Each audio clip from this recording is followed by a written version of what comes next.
Hello and welcome to the Flex podcast. I'm Anna and this is basically a little ramble from me as ever. Today we're talking about how fitness isn't something that you kind of get to complete, if that makes sense. As much as it would be nice, when we go and we train, we lift weights, or if we go to a cardio class for 4 weeks, that's not going to make us fit for the rest of our life. We have to keep going. It's something you're going to have to do for literally forever in order to maintain the fitness level or the strength level that you developed whilst you were, right on it with whatever you're doing.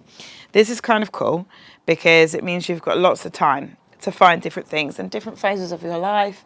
You might like different stuff. So, for example, I used to run a lot, so like 4 times a week. Over the years, that's sort of ended up not being possible for me. Now I do it once a week. So you are going to go in and out of doing different things, and sometimes your whole preferences might change to things that you like. You might discover something new. And this is really cool because it means it's like a never-ending journey of finding cool stuff that you want to do. I've done loads of different stuff. I've done HIIT, boxing, swimming, yoga, Pilates. Now I know what I love, and I know I'm never going to get bored of it. And that's lifting weights and doing dance fitness. I still do some of the other stuff as well occasionally, still do a bit of yoga. That makes my brain pretty happy. But the things that make me most happy is that lifting weights, throwing heavy stuff about, and also moving to music. And that's essentially what keeps me motivated. I push myself so much harder moving to music than I do if I was to do, I don't know, say go on the stationary bike at the gym, for example. Even on the occasions I have had to do that, like over Christmas when I haven't got any classes or whatever, I still do it to music. I put music on in my headphones, get on a spin bike, and I do I do it in time with the beat. I have to do it, so it keeps me going. So however you choose to get stuff in, it doesn't really matter. There's different types of things that you need to do. So cardio is anything you get your pulse rate up doing. So that would be things like playing netball or doing dance fitness, going for a run, going cycling, indoors or outdoors, whatever it is, spin classes, anything, running, anything that gets your pulse rate up. Resistance training, there are many, many different types of it, but it all kind of boils down to the same thing, and that you're working against a load. So for most people, that would involve lifting weights in some way, especially because it means you can target the vast majority of muscles in your body. For example, using kettlebells, you might be using barbells, dumbbells, cable machines, whatever it is that you have access to in the place that you train, whether that's at home, in a class or in the gym. But it's normally that kind of thing is working against the load. There are other types that you get some resistance training from things like Pilates and yoga. Predominantly would be kind of, especially for Pilates, would be core based and kind of stability based.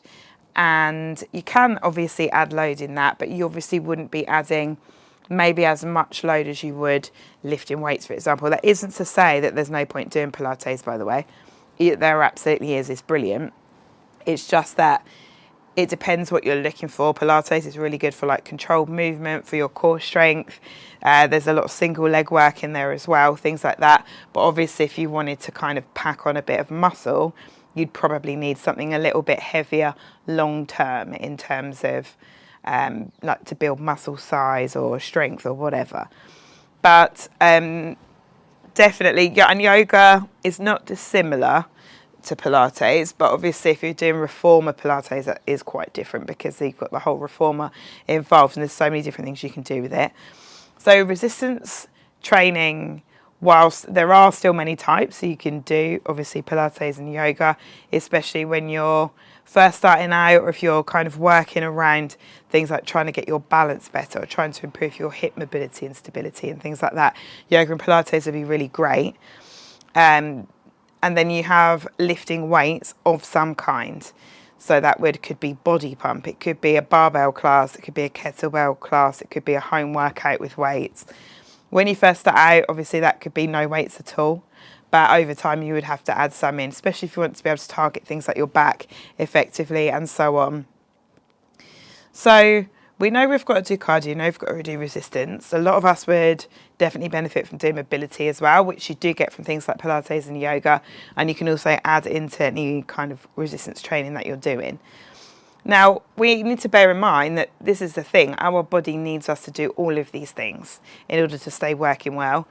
You don't want to, well, I definitely don't. You might not mind, but I definitely don't want to groan when I get out of the chair. I don't want to be out of breath because I jogged after a bus. I don't want to need help carrying things in from the car or, picking up heavy stuff from my job. I don't want to need help for that. So all of those real life scenarios are things that our exercise regime can help us with. And that becomes more and more important as we get older. So when you're a lot younger, you probably are just a lot more active generally in terms of you're moving around. You might have more of a kind of manual job. When you go out, maybe you're going clubbing, so you're doing a lot more dancing. As we get older, we have things like cars that we drive everywhere, and we probably are more likely to have desk jobs. You're more likely to have someone else running around after you in that job to do some of the more manual things. Not always, but sometimes. And obviously, in normal life, we don't do anywhere near as much as we used to in terms of washing is no longer manual. Cooking isn't really that manual anymore. We're not out there grinding our own flour up, are we? Like, it just appears for us in a bag from the supermarket. So we have to give ourselves this opportunity to do things in a, like, you might look at it as like, we're putting in things that we used to be missing. We're kind of making scenarios whereby we need to use our body in a way that it was kind of intended to be used. And that is something that we kind of just have to get our head around. You don't have to do anything. You can choose not to. But the vast majority of us, unless we're genetically gifted, are going to benefit hugely from maintaining our fitness level or growing our fitness level from scratch, irrelevant of what age we are. Like, age is something that we're lucky if we have the opportunity to do it, right? Not everyone does. So we're lucky that we're getting to age. But with age can come some changes in our body. There is a degree of genetics to how much it might change, but a lot of what we do in order to treat our body well and to respect it can have a massive, massive impact on how aging does affect our body. And this is, unless, you get those occasional people that are like, oh, I've never done exercise, I smoke 700 fags a day, and I am 95 and have never felt fitter. You do get the occasional person who's just genetically different to everyone else and can somehow their body can withstand all this stuff as they've aged. But for most of us, the things that we choose to do or not do can have an impact on our fitness level and the way that we move as we age. So if we can try and get a balance of doing all the fun stuff that we love, like going out for dinner, going to the pub, or going to the cinema, whatever it is, all the fun stuff that we love, but then also try to combine that in some way with enjoying fitness at the same time, then that's going to really, really help us in order to get that balance. You do need to do all the fun stuff that you love. It is important to have that in your life in some way because it's good for your mental health. It makes you feel happy. Life is to be enjoyed. But on the flip side of that is trying to find enjoyment in some of the exercise that maybe we're kind of not destined to love. It might be that, for example, you love lifting weights, but you never do cardio. And you need to do more because you need to promote your heart and lung health. It might be that you do cardio, but you don't do any resistance training, and you kind of need to do it because you also want to feel strong as well as fit. It might be that you do a tiny bit of cardio, but you need to do a little bit more to hit that sort of 3 times a week vibe, 2 to 3 times a week. It's just, all of us are just out there trying to find our own balance. And something that I love and that works for me might not work for you. And that might be the same in your friendship groups. Like that they're always trying to persuade you to go with them to spin, and you can't think of anything worse than sitting on a bike. Might be that your mates are trying to bribe you to come to my dance fitness class, but you're like, I've got no rhythm, I don't even like music that much, and I'm not interested, I'd rather do sport. And I think it's lovely doing stuff with other people. If you have friends that want to do the same thing as you, that's great. But often, our friends aren't available when we are, they want to do the same thing, maybe they're busy on a night when we want to go, and it's quite nice to do something that either, if you're happy exercising on your own, that you have that routine with yourself where you do it, or if you're going along to something and you know you need that motivation of other people being there, is going something to like a class or a group workout or a sports thing or whatever, where there are other people there that are going to push you forward. And part of it is in kind of getting to know like our own psyche, if you like, around that, how our brain works and the feelings that we have when we're doing things. Like, I work a lot harder. When I'm lifting weights, I work really hard. And I don't need other people to be there. But when I'm doing cardio, I work better if, one, it's to music, or two, if there are other people there. Because I am really competitive and I cannot stand to not be working at my hardest in the room. And it isn't necessarily about being better than anyone else or working harder than anyone else. It's just that I don't like to show up in a way where I'm not pushing myself and there are other people there pushing themselves harder than me. So you have to kind of understand how your brain works. And that's okay. It's all right for me to admit that I'm competitive, and it would also be absolutely fine if I hated working out with other people and the only person I'm willing to train with is myself. Like, it's fine. We don't all have to like the same stuff. It's just that we do have to find something that's going to give us some degree of enjoyment, maybe not maximum enjoyment, might not be quite as much fun as the pub, but that we enjoy enough to do it regularly and to get into that routine with it. Even if you're not like a natural exercise lover, I'm guaranteeing you now that the fitter and stronger you become, the less you'll hate it. And we're not all, like, some people just pop out the womb and are great at sport, aren't they? You're like, oh, I took my 4-year-old to play football and he could actually do it. And if I tried to kick a ball when I was 4, I just would have kicked myself in the face. Like, I wasn't really very sporty, well, not with skill, in any kind of team sport at any point. I've played them at school, but as an adult, I've never gone back to doing anything as part of an actual sports team. I like doing things in a group, but for me, that's not the same as a team. Like, I don't like having to someone else rely on my ability to catch or throw or anything like that in order for them to have a nice time. I prefer my ball skills to be limited. Well, they are very limited. So it's better for me if no one's relying on that. And that's okay. And then someone else, I train clients who play tons of netball or who are footballers, and they're great at sport and they're brilliant. And that's fine because they're coming to me for resistance training. I can help them with speed drills and mobility drills and agility stuff, coordination. I can throw enough to be helpful enough in a netball drill, but I don't want to go and play with them on their team because it would be awful and I wouldn't have a nice time. And that's the thing, you will find the things that you have a better time in, even if you don't think it's the most fun thing that you've ever done. Eventually you'll find something, or you'll go to something for long enough to be like, do you know what, I don't hate this anymore. I know I need to do it. I know I feel better after it. It's a tick in the box if I go. That's fine. That's enough because I know I'm looking after my body and I don't hate going anymore. That's cool.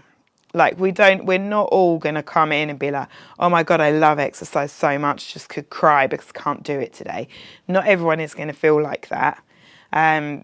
But if you can find something that kind of ticks enough of your boxes, helps you get in the workouts that you need to get, whether that's cardio, resistance, mobility, maybe it's like mental health benefits as well. So you get all the endorphins from the release. And this is the thing, exercise there's so much going on with it in terms of the benefits for your body and also for your mind, that we can often kind of forget that, especially if we're feeling, I don't love it, I don't particularly want to go, excuse me, but the mental health benefits of going and the physical benefits for your body are huge. Also, I want to touch on something, like, I get that it is nerve-wracking to go and do something new. I recently started to go to, actually I might tell you this, I started to go to a dance class. It's in a genre of dance that I used to be relatively skilled in. So I was nervous going because I didn't know how to get in the building and find it and blah, blah, blah. But once I got there, I was fine. The choreography was great. I liked it. There were some parts of it that put me out of my comfort zone a little bit in terms of I don't like to freestyle in front of people and stuff like that. But I genuinely enjoyed it, so I'm going back. I went to another class, a different class on the week, and I didn't realise that it was commercial jazz rather than commercial street. And I can do commercial street, but I can't do jazz in the slightest, not even if you commercial it up. So I went, I was so bad, it was funny. Also, I've got tendonitis in my knees, so doing the floor work was a little bit of a killer, spinning on my knees and stuff like that. It was borderline hysterical because I was about at least 15 years older than everyone else in there, I reckon. Maybe not quite that much, but I was a decent chunk older. I was so bad at it, it was laughable, but I finished it. I was like, I'm glad I tried it. I tried something a bit different, but it was really out of my comfort zone. It isn't probably, that particular genre of dance isn't probably something I want to go back and do, but I still love dancing. Just because I wasn't good or proficient in the knee enough to enjoy that style of dance and that type of choreography doesn't mean that I don't love other styles. And that's kind of what I mean with things like, you can go to stuff and when you're nervous about it, you can make it a lot worse in your head than it's going to be. When you go to a fitness class, unless you choose something crazy like high rocks or CrossFit classes and you've never exercised before, chances are there's most of it you're going to be able to do some of, even if you need to do it lighter than others, even if you need to do it lower impact than other people. That's cool. That's the whole purpose of a fitness instructor. They're supposed to be able to layer it for a multitude of levels. You are also more than welcome to always ask someone what the level of the class is like, and will I be out of place if I come in as a total beginner? You can ask those questions, but when you go to something for the first time, like me going to that commercial jazz class, you are probably not going to be the best person in the room. And I was definitely the worst, believe you me. It was absolutely hysterical. But the thing is that when we go to do something and we're not like suddenly proficient at it in that second, it can feel like a bit of a knock. But I need you to understand that it's not a knock, ever. When you go to something for the first time, if you're coming back, like, don't get me wrong, if you're coming back to do my clubber size class and 4 years ago you did clubber size, you're going to be fine, right? I mean, if you're coming to do something maybe a bit more technical that you've never done before, like, I mean, maybe Zumba is a bit trickier, right, because of the Latin footwork. You've never done an exercise class in your life, never done any dance, and you come to Zumba, there might be a few steps that feel a bit tricky because you need to kind of get to know like Latin rhythms and stuff like that, and that happens over time. But it doesn't, like, and it can knock your confidence a little bit when you come and you try something and you're not great at it straight away. But the reason that it knocks your confidence is because you're a grown up, and when we're adults, we barely try anything new, and we barely try anything out of our comfort zone, and we barely try anything we don't think we're going to be good at. Because we already know, right? We've created a world around us whereby we do the things that we like and we love and we enjoy and we're good at, and we do less of the things that we don't. And when we're kids, we try everything, and there's no expectation. We're not hard on ourselves because we're going to our first ever gymnastics class or dance class. We don't even know what it is. We're just going. We go to play football for the first time. We don't even know what a ball is. Well, we probably do. But we don't have these expectations, and as we get older we kind of put that on ourselves that we need to go and be good at something, and the truth is you really don't. And any Group X instructor, PT, anyone isn't expecting you to come in and be an athlete when you get there. I am definitely not. I don't want to train athletes. I train people who are sporty and do play a lot of sport, and they, at quite high levels, some of them, but they still have normal jobs and they still have all the normal things to work around. They still have kids. They still have like all this stuff to do. They're not a 21-year-old professional athlete. They're doing this like in their recreational time, even if it is still quite high level. And I love doing this because I love helping people reach their potential with stuff. And I love helping people find something that they maybe thought they wouldn't like and now they love. Like a lot of people who play sport probably don't want to live, well, a lot of people who play sport do lift weights, but a lot of people who play sport don't have time or feel that they don't have time to fit in lifting weights. But they should, because it helps to prevent injury, it makes them stronger, it can help make them faster, all this kind of thing. But a lot of people who I train that play sport didn't lift weights before they trained with me. So even when I say these people play tons of sport, they might not be, doing the all-round everything that they know they maybe should have been. And that's what I love, is trying to help people find something that they love or that they like enough to do because they know it's benefiting their body. I have people who come to my weights classes who will actively say to me, this is not my favourite class, and it's a weights class or a kettlebell class. It's not my favourite. I'm still going to do it. And I think fair fucking play, to be quite honest. It's, you need to do this for your body, but it's not your natural bit of love. And I really respect it, to be quite honest. And it's the same with dance fitness. I love people coming for the first time. Obviously, if they come and they've done it all before, then brilliant, great. They've walked in, they've smashed it. Like, it's lovely to watch them have a great time. But I also love watching people come for the first time, and I'm like, they're really nervous, and I watch them ease into it over the class, and at the end I can talk to them and I know that they're relieved that they did it. Now they know there's nothing to be nervous about. And then watching them 6, 7, 8 weeks later, when they've got all the choreography, their coordination is much better. They're not overthinking anything. They're not like, oh, I don't think I'm going to get the next song. I don't think I'm going to get the next song. They're just enjoying it and doing it. And that makes it easier for people to follow choreography because they're relaxed and they're letting their brain do what it's supposed to do, like see and learn and all that kind of stuff. And it's really helpful. And I feel like I've waffled for ages, so I am going to shut up. But I love it so much, honestly. I love the way that working out and lifting weights and doing cardio, I love the way it makes your body feel. I love the way it helps regulate my stress levels. I love the way it makes me feel successful for the rest of my day. I love all this stuff. It makes me feel happy in my soul that I get to do this for other people as well. Yeah.